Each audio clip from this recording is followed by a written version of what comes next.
बताएंगे कि हमें प्लास्टिक, रबड़ और पॉलीथीन इसका उपयोग हमारे देखोगे अभी बढ़ता ही जा रहा है। हर एक आदमी घर पे 10-10 थैली लेके आता है। थैला लेके नहीं आएगा, 10-10 20-20 थैली टांग के ले आएंगे हाथ में। जितनी उंगली है उतनी उंगलियों में थैली होंगी। सब्जी मंडी में देखा होगा, जितनी उंगली उतनी थैली।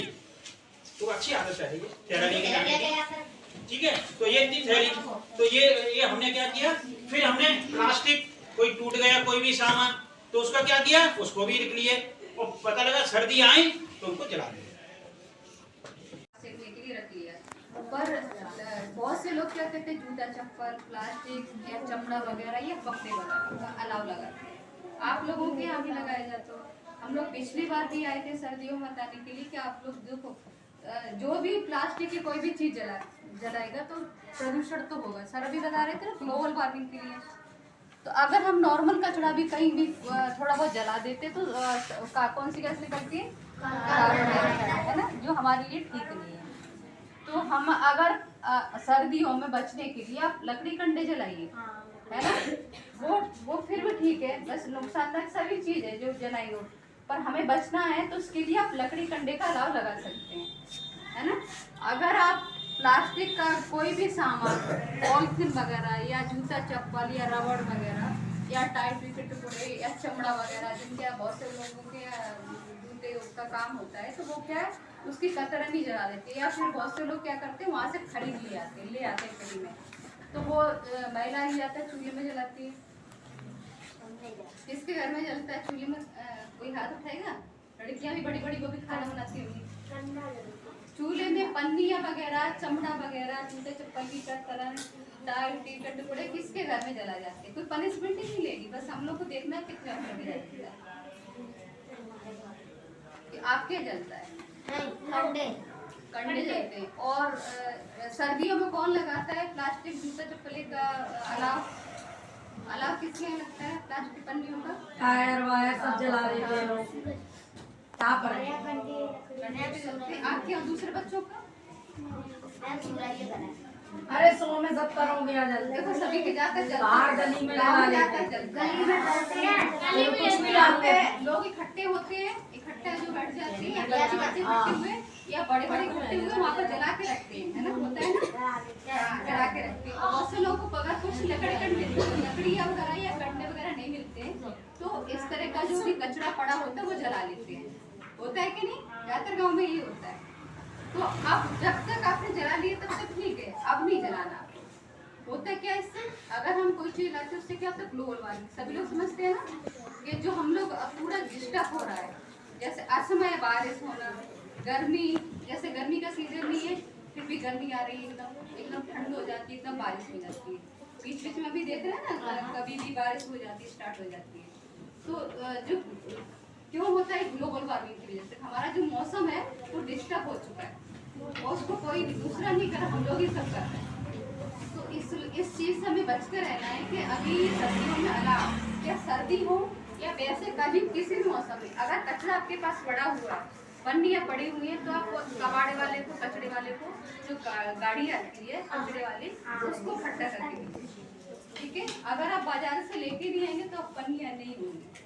बहुत से जगह मैंने देखा है शहरों में या गांव में जाकर होता है कचरा पन्नियों को बहुत सारे इकट्ठा डाला है, कलरफुल कचरा देखा है सभी ने, मतलब सभी तरह के जितने तरह की पन्नियाँ होती है, पॉलिथीन होती है, उसी तरह का कचरा पड़ा होता है। कितना बुरा लगता है।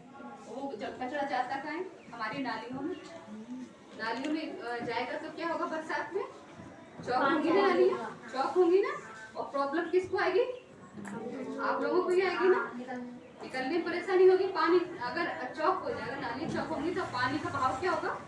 जाएगा नहीं, रुक जाएगा, रोड पे जाएगा, आपके घरों में जाएगा, तो सभी लोगों को परेशानी। तो इसको हमें, जैसे आप बच्चे हैं, आपने देखा आपके स्कूल है, आपके यहाँ तो नाली में कचरा रुका हुआ, तो आप क्या कर सकते हैं? बड़े से लकड़ी से डंडे से हटा सकते हो, गहरी जगह नहीं है तो हटा सकते हो। आपके मम्मी पापा जो भी हैं उनके परिवार में अगर कहीं पर नाली रुक रही है तो सभी का एक फर्ज बनता है कि हमें इसको कचरे को एक जगह डालना है और जब भी गाड़ी आ रही तो उसको देना है उठा के। दूसरा क्या होता है, अगर कहीं पर कचरा इकट्ठा होता है तो क्या मच्छर इकट्ठा होते हैं, पानी कहीं जमा होगा तो क्या होगा? मच्छर, डेंगू के मच्छर। करें, उससे बीमारी बढ़ेगी ना, प्रदूषण होगा, है ना। तो हमें देखो, अगर एक हफ्ते से ज़्यादा तो जैसे पानी इकट्ठा रहता है तो उसमें मच्छर पैदा हो जाते हैं, साफ पानी में भी। तो हमें इस चीज़ का ध्यान रखना है, जलाने से भी परेशानी और इकट्ठा करने से भी परेशानी, सभी तरह से परेशानी होती नहीं। तो हमें क्या, जाकर कबाड़े वाले कचरे वाले को उठा के उसको देना है। और बाजार में जब भी आप जाएं तो थैला लेके जाएं।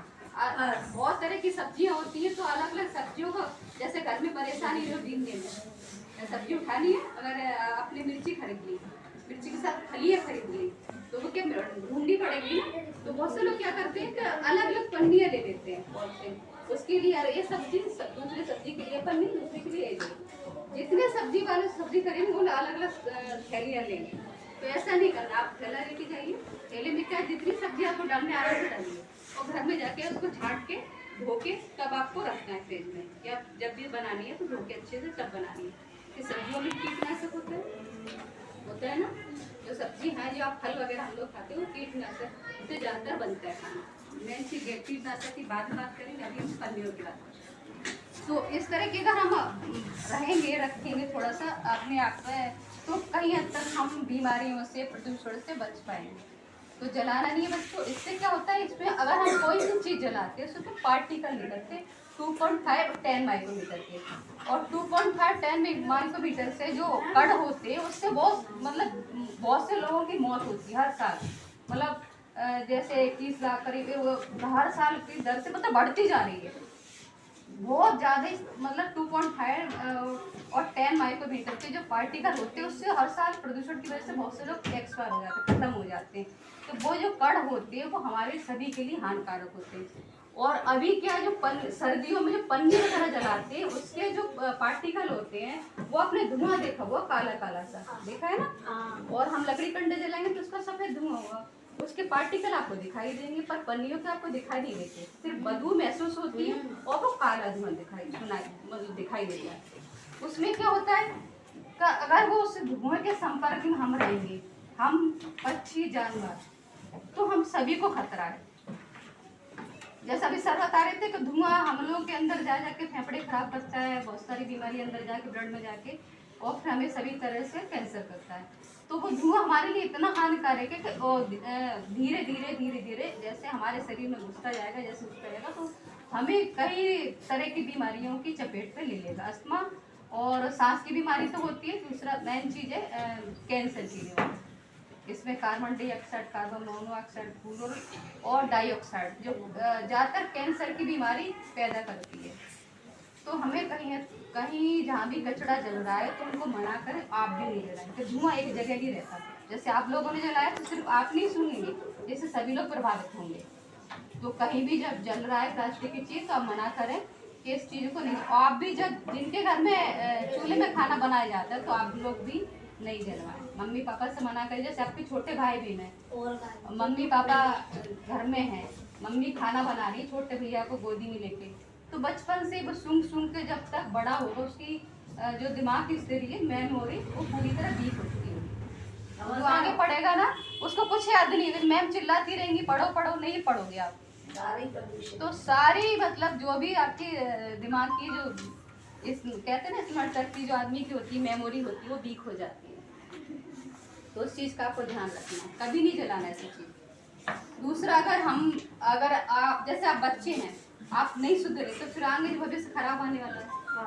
और धीरे धीरे खराब, अभी एकदम नहीं आएगा, स्टार्ट तो बहुत पहले से हो चुकी है, सोच रहे हैं आपका, अभी एकदम के बोलने से आ रहा है कि अभी धीरे धीरे ज़्यादा बढ़ता जा रहा है।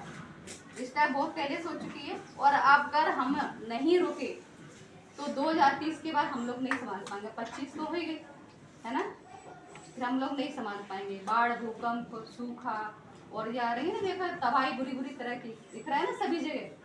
तो वो उसको अनकंट्रोल, कोई कंट्रोल नहीं होगा। हाँ, तरह तरह की वीडियो ऐसी आएंगी, तो आप लोगों को थोड़ा जागरूक रहना है। देखो, काम की चीज होती है, चाहे मोबाइल पे आ रही है, चाहे आपके न्यूज पेपर में जो भी या टीवी पे जो भी जहाँ भी आ रही है, उसको सुना करो। उसमें बहुत सी चीज ऐसी होती है जो हमारा जो भविष्य है। जैसे आप बच्चे हैं, हम लोग इतनी उम्र है, आप छोटे हैं, आपका पूरा जीवन पड़ा हुआ है, तो बच्चों को क्या सबसे पहले जागरूक होने की जरूरत है। और बच्चे क्या है, बच्चे देख आप लोग जैसे स्कूलों में मैम बता रही है, हम लोग आते हैं, हम लोग बताते हैं, तो सबसे पहले आपको मम्मी पापा को बताना है कि आज हमारे स्कूल में ये चीज़ बताई गई थी, आपको इस चीज़ों को ध्यान रखना है। घर में जो भी गलती कर रहा है तो आपको उसको रोकना है। तो मम्मी पापा चीज़ें ऐसे होते हैं जो परिवार के लोग को नहीं पता होती, ये चीज़ों से ऐसी प्रॉब्लम हो रही है। तो आप लोग का फर्ज बनता है अपनी मम्मी पापा को, परिवार में जो भी सदस्य होते हैं उनको बताना है। बताओगे ना, है ना? जैसे आप लोग जन्मदिन मनाते हो, सर भाई कह रहे थे अगर हमारा जंगल खत्म हुआ तो क्या होगा? होंगे ना, चिड़िया चहचहाती है ना, जंगल खत्म होते चिड़िया खत्म हो रही है ना, गौरैया दिख रही है, नहीं दिख रही ना। तो ऐसे पक्षी धीरे धीरे खत्म, जानवर फिर इंसानों का नंबर, और हकीकत में यही होगा। ऑक्सीजन नहीं होगी। देखो जब पैसे वाले होंगे ऑक्सीजन का सिलेंडर अपनी पीठ पर लटका दूंगी, जब पिट्ठू बैग लटका के घूमते हैं ना, जैसा मार्केट जैसे पिट्ठू बैग लटका, जैसे स्कूल का बैग लेके आते हो, वैसे ही ऑक्सीजन का सिलेंडर आदमी घूमेगा लेके, वो आगे भविष्य ऐसे ही आएगा। तो हमें सभी बच्चों को ज्यादा से ज्यादा पेड़ लगाना है, और दूसरा पानी भी बचाना है। हमें भविष्य में पानी अच्छा नहीं मिलेगा, मतलब दूषित पानी, और हमें कैसा चाहिए? शुद्ध पानी। अगर दूषित पानी मिलेगा तो हम क्या उसको पी के स्वस्थ रहेंगे? नहीं रहेंगे। जैसे हमें दूषित सब्जियां मिल रही है, दूषित सब्जी मिलती आ रही है, तो ऐसे में दूषित अगर पानी मिलेगा तो हमको और बीमारियां करेगा। तो हमें देखो एक एक अगर चीज बचा के रखोगे, जैसे सर बता रहे थे कि आपका जो कॉपी का एक एक पेज होता है उसको आप बचाएंगे तो पेड़ों को बचा सकते हैं आप लोग। आपकी जो बुक वगैरह बनती है, आपकी जो कॉपी किताबें बनती हैं, तो आपके दोबारा रिसाइकिल होकर वो किताबें कापियाँ बन जाती है। उससे क्या होगा? पेड़ काटने से बचेगा। आपके स्कूल के आसपास पेड़ खड़े हुए ना, तो आप ये करो कि हम जैसे स्कूल के आसपास पेड़ खड़े हैं वैसे ही आपके घर के आसपास भी होना चाहिए। अगर आपके पास व्यवस्था नहीं है, जगह नहीं है, तो आप बोरियों में भर के पेड़ लगाइए, अपने आंगन में रखिए, छत पर रखिए। इस तरह से अगर हम अपने लिए ऑक्सीजन, जैसे पर्यावरण के लिए जीवन शैली सर भी बता रहे थे ना, अगर उसके हिसाब से हम जिएंगे तो कहीं हद तक हम अपने आप को सुरक्षित कर पाएंगे और बीमारियों से रहित हो पाएंगे। तो इस तरह की चीजें अपनाएं।